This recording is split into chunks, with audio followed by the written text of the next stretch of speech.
vida, no solo tuya, sino de los que están a tu alrededor, ¿no? Hay también una idea siempre como de servicio. En la cultura eslava el don es el domovoi.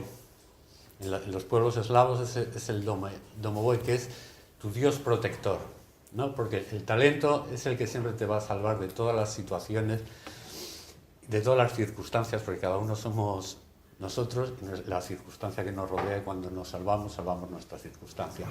Ahí va a estar el don, siempre trabajando, ese espíritu, ¿no? Que también es el genio, el dios interior. Entonces estas culturas, todas las cosas, personas, animales y cosas que existen creadas, tienen un espíritu. Digamos que ese espíritu que conecta con una capacidad especial, singular, que hay en cada persona, diferenciadora, es el talento. Pero esta idea de talento aproximada también está en la cultura china, en la China milenaria, hasta hoy en día. Y ellos conectan además este espíritu que está encarnado en cada uno de nosotros, porque el cuerpo simplemente, en todas estas culturas, el cuerpo es la encarnación de aspectos y elementos del espíritu. Siempre hay ese mundo paralelo de los xenufo, es el vacío, ¿no? Y el vacío es como, y el talento es como la copa, es el santo grial en la Europa medieval y cristiana, ¿no? El talento está asociado a algo más, que es al Ming. Aquí tenemos, me parece, el Ming, ¿qué es? El Ming es el decreto divino.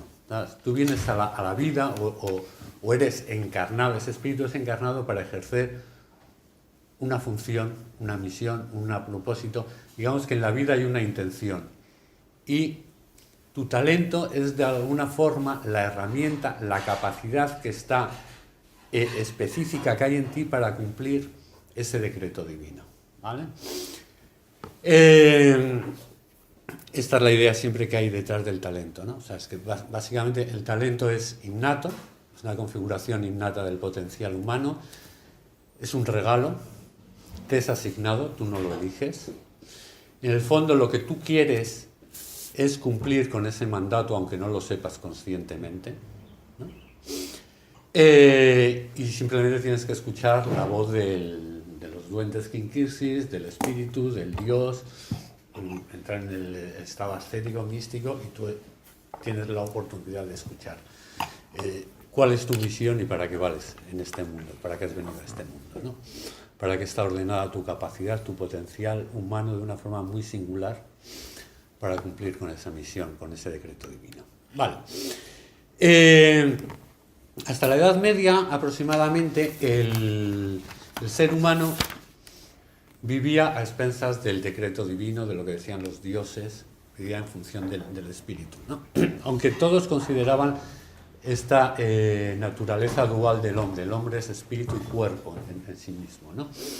Pero llega un momento en el Renacimiento en que el hombre o el ser humano se da cuenta en Italia, pero vamos, en la cultura cristiana, de que el hombre también tiene el poder de crear.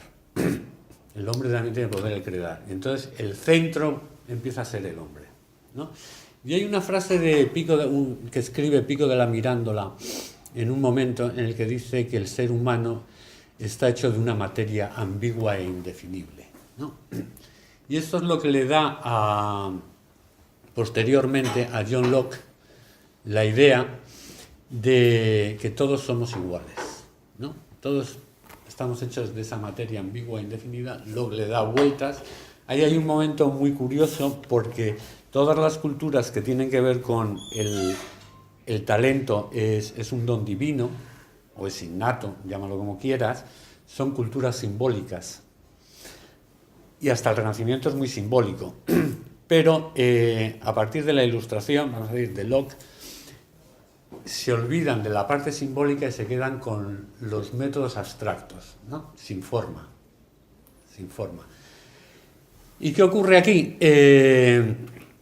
Pues que Locke viene a decir en un libro que escribe que se llama La Tabula Rasa, que el ser humano viene al mundo con la mente como una tabula rasa, con la mente en blanco, ¿no? y que la construcción del hombre se debe básicamente a la educación y a la experiencia, ¿no? Es decir, tú puedes ser lo que quieras, tú puedes crear tu vida, ser el dueño de tu vida, todos somos iguales y todo es una cuestión de esfuerzo, ¿no? Si tú te esfuerzas, lo vas a conseguir. Y este es un poco la cultura del talento en la que hemos nacido, que ya no es el talento es algo innato, sino el talento es algo que se adquiere para construir tu vida, ¿no? ¿Con qué fin? Y este es el modelo en el que se basa nuestro modelo educativo y nuestro modelo profesional. Este modelo que se está viniendo abajo, que se está destruyendo a sí mismo. Hola, muy buenas.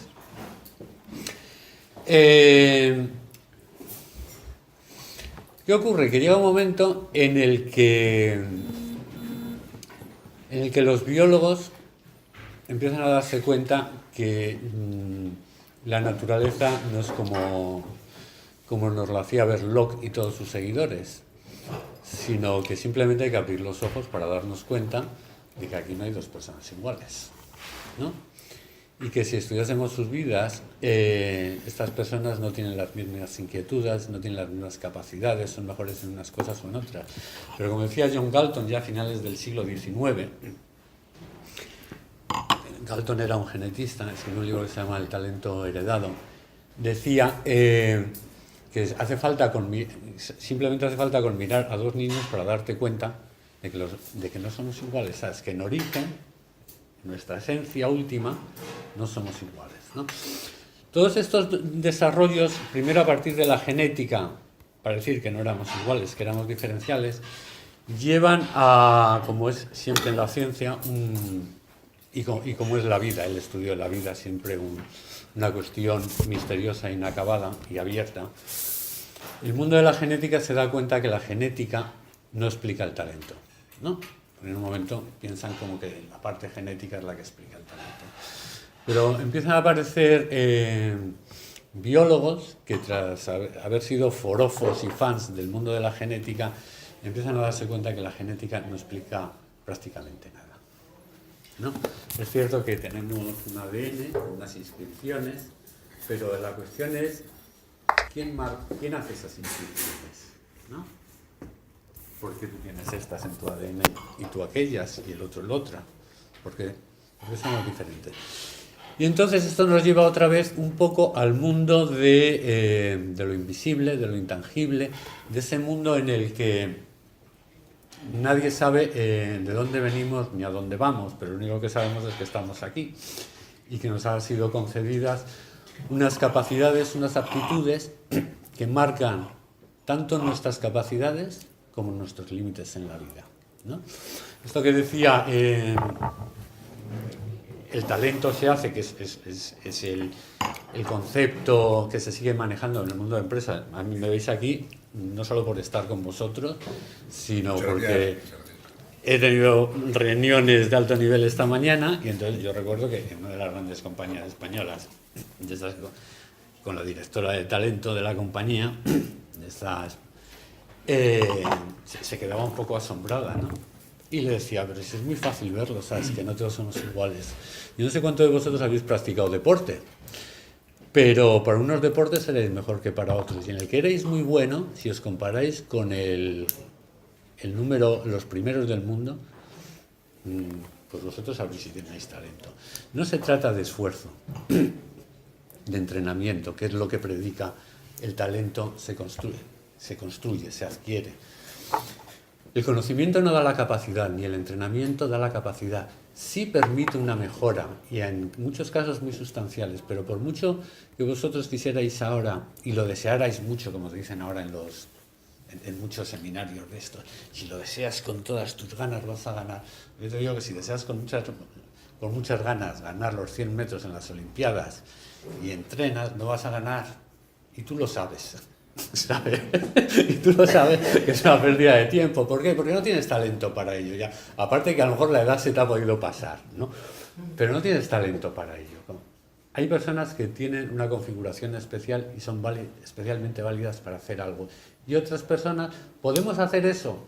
pero no a ese nivel de rendimiento.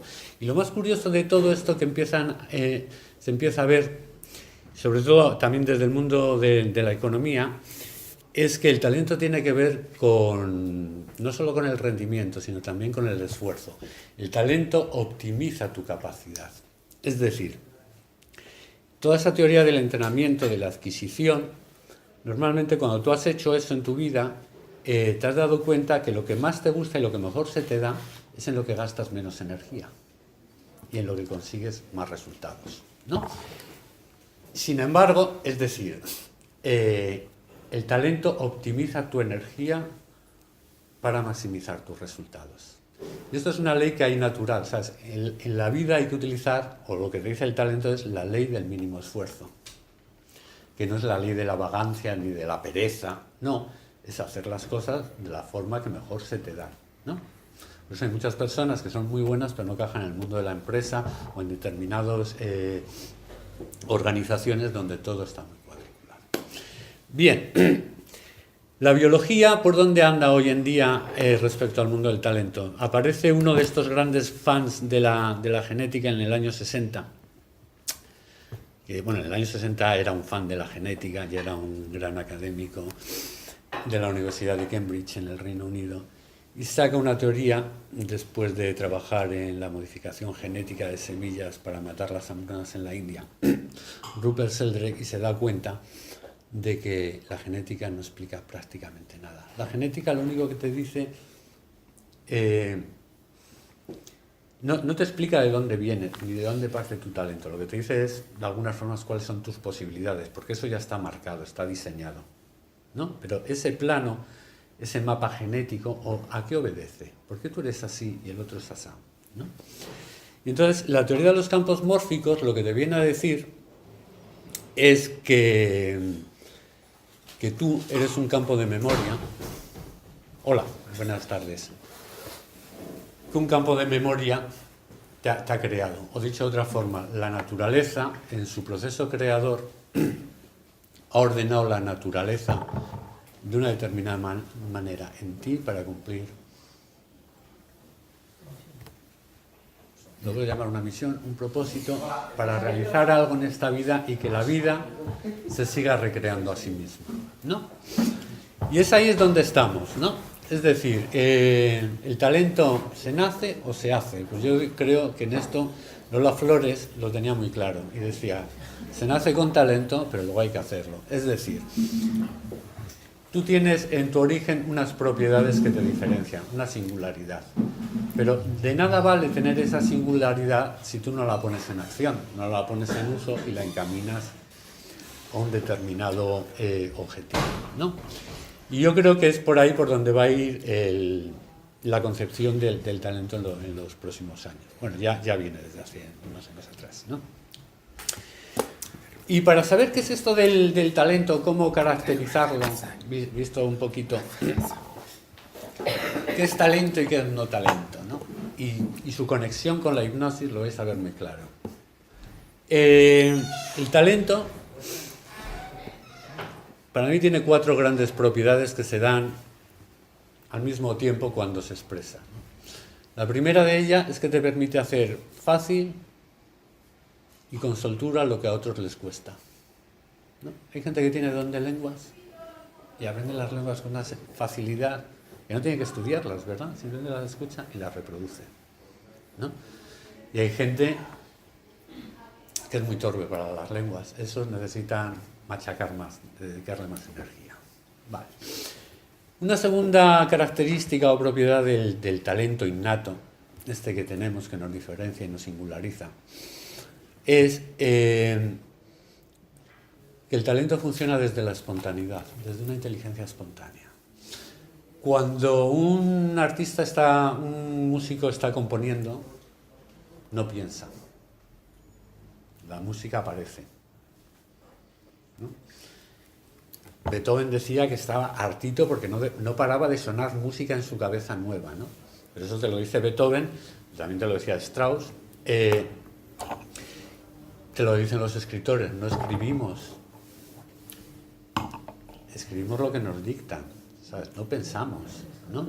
Cuando una persona sube e interpreta un papel o baila, se expresa. Hay una espontaneidad, no hay pensamiento. Cuando Messi juega al fútbol, no está pensando en si tiene uno aquí, el otro allá, el no sé qué. No, juega. ¿Sabes? Hay una inteligencia espontánea que te hace moverte, ¿no? Otra tercera propiedad del talento es que las cosas a las que incumbe el talento son cosas que nos absorben, nos atraen, nos gustan. Y cuando nos metemos en ella, perdemos la noción del tiempo, ¿no? Estamos tan absortos en ello, tan entregados. Dicen, venga, Juanito, a comer. Y dice, ya voy, y tal. Y te llaman 7 veces. Y dice, que ya hemos terminado, que te caliento para que comas. Y te sientas a la hora de cenar, ¿no? Estás metido en las cosas de tu talento. Bien, pierdes la noción del tiempo. Y son cosas que nos gustan mucho, estás ahí muy metido. Esto también es el concepto de Ikigai, del que nos habló hace a raíz de la publicación de un libro de Francesc Miralles. Entrevistaron a José Luis hace relativamente poco. José Elías, perdón. José Luis. No está aquí ni uno de los dos. Ninguno de los dos, José Luis. José Elías. Que encarna también a José Luis hoy. Bien. Lo mayor. Sí. Y la cuarta propiedad que tiene el talento, en mi forma de ver, es que el talento es como la salud. Como la salud. Es como la salud, que cuando lo disfrutas no te das cuenta. Ahora sí. ¿No? La salud tiene eso. Cuando No, disfrutas no te das cuenta que estás sano. Entonces, yo muchas veces digo que el talento es como las narices, ¿no? Por ellas respiras, pero tú no las ves, ¿no? Tú no las ves. Pero cuando estás griposo, estás acatarrado, congestionado, sientes que no respiras bien, ¿no? No estás en tu zona, no estás sano. Pues el talento es lo mismo. Cuando estás centrado en tu talento, la vida realmente es un regalo, ¿no? Es un lugar de disfrute. Y estamos en ello, pero cuando no estás en tu sitio, estás haciendo cosas que no te van, ni porque vales para ellas, ni porque te interesan un comino, a lo mejor tan interesado, y esto lo ves cuando haces procesos de selección, de que la gente... Muchas gracias. No, ahora. Y gracias. Quieren trabajar por el dinero porque lo necesitan, pero dado el trabajo, pasan 5 días y dicen, mira, ni me interesa el fin de este trabajo, ni me interesa el trabajo, ni algo para ello. Esto ocurre mucho. Hay que centrarse en el talento. Para mí esas son las propiedades del talento, ¿no? Que si veis no tiene que ver mucho con lo que nos dice la Real Academia de la Lengua, ¿no? Porque la Real Academia de la Lengua, cuando define el talento, lo define más en consonancia con la época de la Ilustración, de la concepción de Locke, ¿no? El talento dicen que es... La Real Academia es inteligencia, ¿no? Pero si el talento fuese inteligencia, ¿no? ¿Sería Mozart un talento? ¿Sería Usain Bolt un talento? ¿Serían esas personas que te encuentras por el mundo que tienen don de lengua un talento? No. Porque la inteligencia es el arte de analizar para tomar decisiones, ¿no? O la capacidad... Y esta gente no utiliza el talento, ¿no?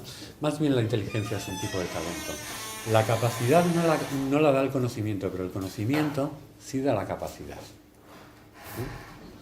Y esto es muy importante, que el talento es necesario para cumplir tus fines en la vida, esos que te dan sentido, cumples con el decreto divino. Es la piedra esencial. Pero el talento solo no funciona. Lo tienes que acompañar de otras capacidades, de otras habilidades que tienes que adquirir. Pero si no está el núcleo central del talento, lo otro no tiene sentido y además no te va a funcionar, ¿no? Y es también la Real Academia de la Lengua que el talento es aptitud, pero no es esa aptitud social, ¿sabes? No por... Sé que aquí hay muchos psicólogos, pero yo que soy economista, también es válido para los economistas y para todas las humanidades. No por estudiar psicología eres psicólogo, ni por estudiar economía eres economista, ni por estudiar filosofía eres filósofo. No eres aquello que adquieres, eres lo que eres, ¿no? Porque aunque yo me haga muchas cirugía estética o me quiera cambiar de sexo, soy el que soy. Por mucho que lo quiera camuflar. ¿No?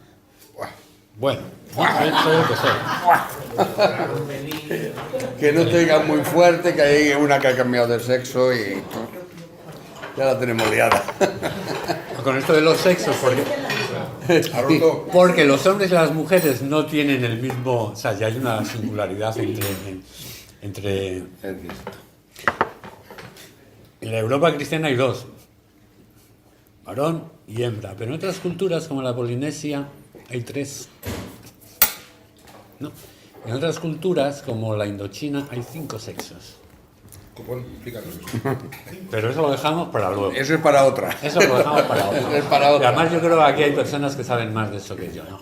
Pero si leéis, por ejemplo, la biografía o las historias acerca de Paul Gauguin, cuando se va a vivir a la Polinesia, te lo cuenta muy bien, ¿sabes? Te lo cuenta muy bien. ¿Qué más os quería decir? ¿Qué tiene que ver el talento? Que es esa moneda, que también es una moneda, porque es tu peso. ¿Habéis visto que el peso es la moneda de muchos países? El peso es tu peso, tu valor, tu medida, ¿no? Y esto viene porque los griegos decían que la persona es la medida de las cosas, ¿no? Y el talento, que significa tesoro, pero también significa el peso que tú ponías en la balanza, ¿no? Bien. Hay una No, perdón. Vamos a hacer una cosa más, perdona. Apúntate luego y lo preguntamos, si no, nos perdemos. ¿Qué tiene que ver esto con la hipnosis? Pues hay una característica quinta, vamos a decir, que cuando tú te lo digo aquí, pero no lo suelo decir en mis talleres acerca del talento, en los que utilizo la hipnosis para que la gente identifique el talento. Y es que cuando tú estás haciendo uso de tu talento, estás en un estado de autohipnosis. Claro. ¿Vale? Entonces, ¿vale? Ese es el punto. Cuando tienes que aprender otras cosas que no tienen que ver con tu talento, le tienes que poner ganas, te tienes que motivar, le tienes que poner dedicación, ¿no? Y bueno, y ahí estamos. Es otra forma. Esto yo creo que es la cuestión básica del talento. Es que cuando tú utilizas el talento estás en estado hipnótico. Estás en estado de trance haciendo las cosas. Es cierto que cuando aprendes algo y las interiorizas muchos, como cuando conduces, también llegas a lo mismo, ¿no? Entonces, la hipnosis se puede utilizar para el talento para dos cosas, ¿no? O yo al menos la utilizo para dos cosas. Come, Rafa. Y no creo que haya nadie en el mundo que se dedique a utilizar la hipnosis para el talento, por lo menos hasta ahora. Una es para la identificación del talento y su orientación, ¿no? Es decir, para responderte quién eres, qué haces aquí, cuál es tu capacidad, cuál es el camino que tienes que seguir en la vida, ¿no? Y respecto a esto os voy a contar una historia muy bonita ahora, luego ya vamos pues al debate. Y la otra es para entrenar todo ese potencial que no es talento, pero que pueda acompañar al talento en el objetivo, en el cumplimiento de sus fines, ¿no? Por ejemplo, tienes un talento que es mucha motricidad fina, pues puede ser muy buen cirujano, pero a lo mejor eres muy cirujano, te metes ahí, pero eres muy torpe en las relaciones sociales, ¿no? Pues el talento no te lo tiene que explicar nadie, pero sí tendrás que aprender, estudiar la carrera de medicina o de veterinaria, si lo que te gusta es la sanidad animal o otra cosa, para tener conocimientos que mejoren tu intervención allí. O sea, la capacidad de intervenir siempre va a ser la idónea, pero cuanto más conozcas el campo de juego en el que te vas a desarrollar, mejor vas a poder operar.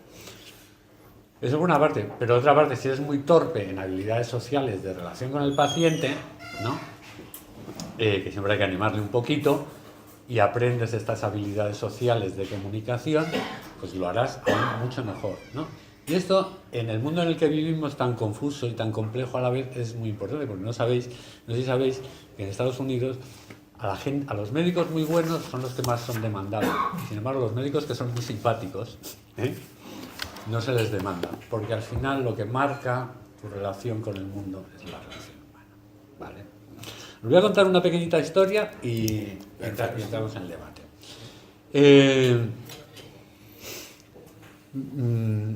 En los países eslavos, y concretamente en Rusia, será porque yo tengo una especial vinculación con Rusia, y siempre estudio mucho lo que ahí aparece, que es desconocido aquí, el tema del talento es un tema cotidiano en su tradición, ¿no? Y hay una historia muy bonita de un payaso, el ruso Igor Kuklachev. Almudena, hola. ¿Me quieres entrar, Llega tarde. Sí, es que estaban de compras. Estaban de compras, sí. Ya. ¿Es tu hija? No, esta es mi mujer, pero no sé si viene mi hija también por ahí. Sí, está escondida. Ah, está ahí. Ah. Está escondida. Pues... Joder, macho, desde luego. Hoy nos tienen... en la cultura rusa ocurre un poco como con los xenufos. Cuando eres niño intentan ver para qué vales, ¿no? ¿Cuál es tu aptitud natural, tu talento para enfocarte en la vida, ¿no? Y Igor Kuklachev es actualmente el payaso más famoso del mundo y tiene un teatro que se llama el Teatro de los Gatos. Curiosamente son números con gatos, que es el único animal que no se puede domesticar, ¿no? Este niño, cuando tenía 5 o 6 años,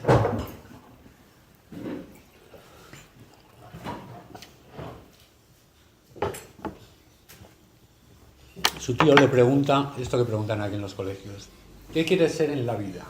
¿No? ¿Qué quieres ser en la vida? Y el niño dice, vivir, dice, y le dice el tío, muy bien, vivir, perfecto. Pero, ¿qué es lo que te da la vida? Y el niño se tiró 2 años dándole vueltas a la cabeza. ¿Qué es lo que le da la vida? Porque el talento es lo que te da la vida, ¿no? Es lo que te pone en tu sitio, te da la vida. Se tira 2 años y un día entra su padre con un televisor en esa época soviética, que debía ser aquello como el regalo del decenio, ¿no? O del quinquenio. Y pone en la televisión y aparece Charles Chaplin. Y entonces él dice que encontró el molde que le daba vida. Porque, ¿qué es lo que dice este niño, que es un poco lo que hacemos en arqueología del talento y cómo yo utilizo la hipnosis, o los juegos, para ponerte en tu sitio?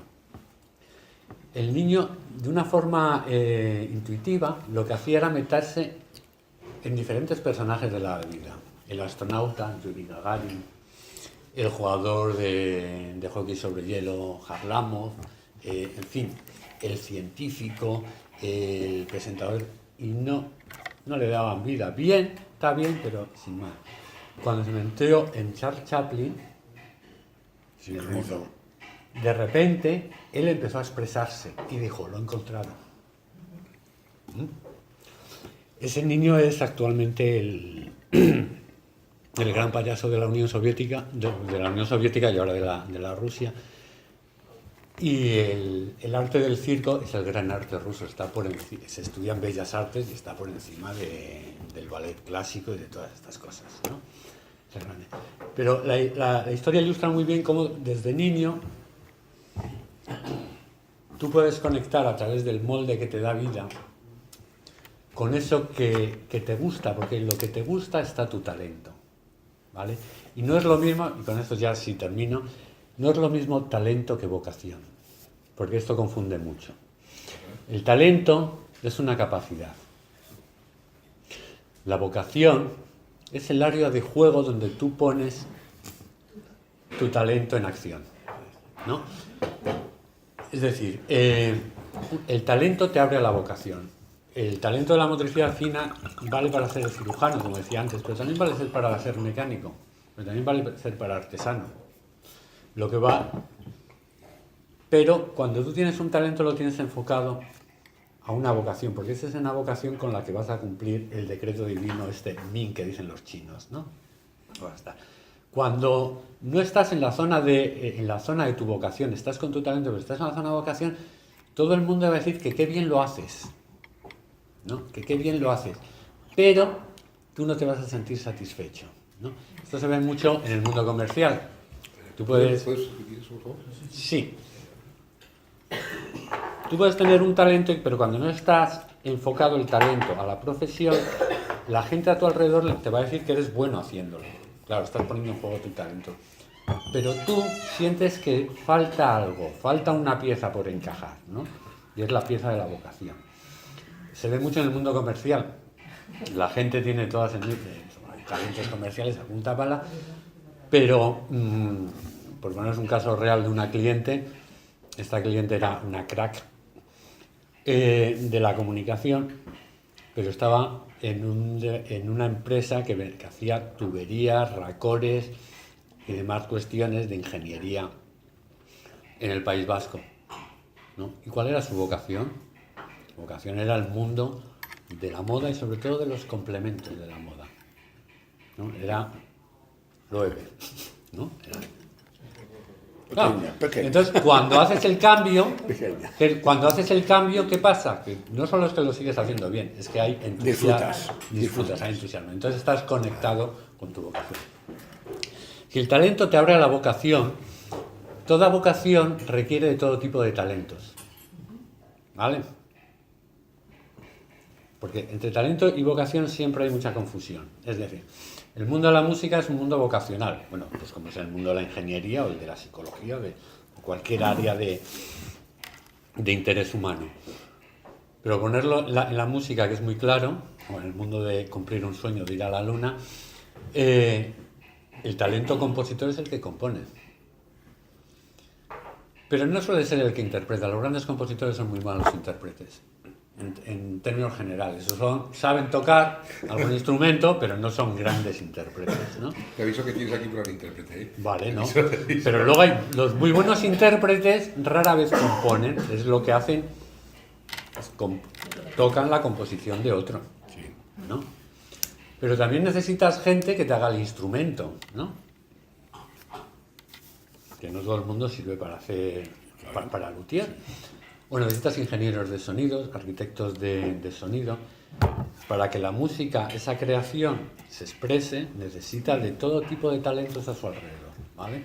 Para ir a la luna, lo mismo. El creativo propone de una forma, Julio Verne, Tintín, y luego desarrollan los ingenieros, porque tiene que haber grandes comunicadores que consigan fondos para que y políticos y negociadores que hagan que la gente invierta, ¿sabes? Que los estados y las empresas inviertan en esos proyectos, y luego necesitas los astronautas que tienen que pilotar.